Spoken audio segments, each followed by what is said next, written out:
I am the vine, you are the branches. He who abides in me and I in him bears much fruit, for without me you can do nothing. At first glance, the deep meanings in this scripture seem to be nuanced, fine point distinctions that cause one to be very detailed. But to the discerning, they are conspicuously obvious. Jesus says very clearly that he is the main thing. He is the trunk and root of the trees. And without him, the branches cannot live or produce. Without him, we can do nothing.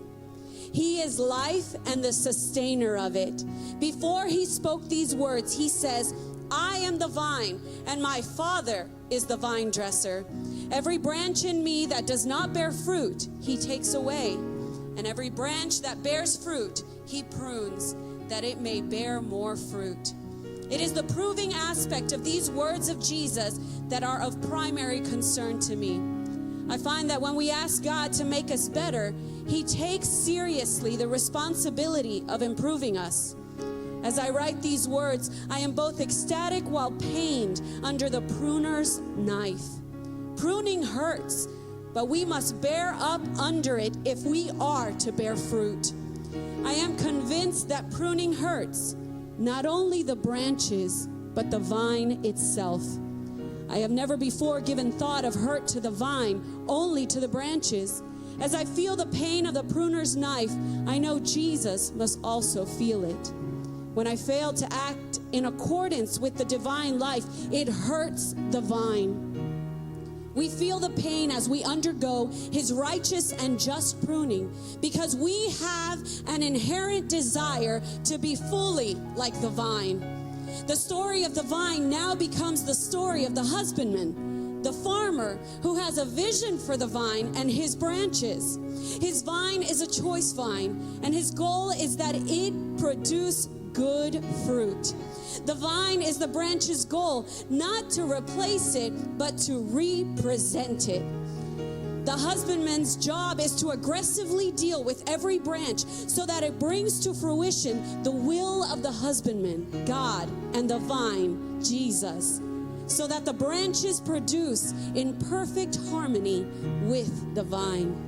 Jesus says, every branch in me that does not bear fruit, he, my Father, takes away. And every branch that bears fruit, he prunes that it may bear more fruit. We are not concerned at this point with what is taken away, but are focusing on what remains. You are the branches that remain.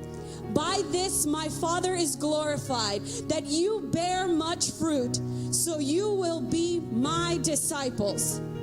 The Father is glorified in the branches that remain and learn to abide in the vine. They are not called to toil, spin, or struggle, but to abide.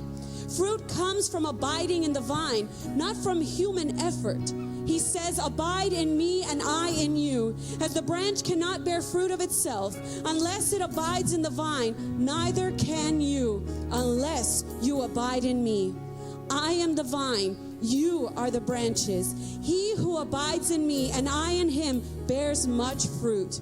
For without me, you can do nothing. Jesus is the only vine the Father has or needs. All the Father produces comes from and through Jesus. Any other vine, source, fountain is not of God. For he says, I am the true vine, which indicates false vines or sources. In John 1:3, he says, all things were made through him, and without him nothing was made that was made. Jesus is the Father's eternal source. He has chosen to join you to Christ, thus making you a part of God's eternal produce and producing. Pastor Don.